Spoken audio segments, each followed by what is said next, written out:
Efendim efendim, canım efendim, ben senin kulunam, sen benim sultanım. Efendim efendim, canım efendim, ben senin kulunam,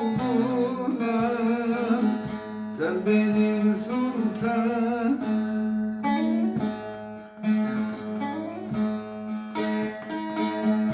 Yüzün semsikamın, gözlerin nurdur, aynı hilale benzer kaşların, benzer kaşların.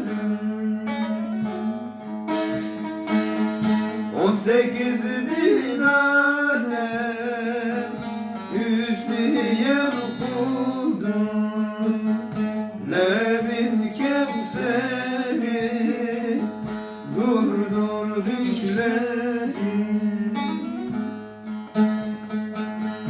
18 bin alem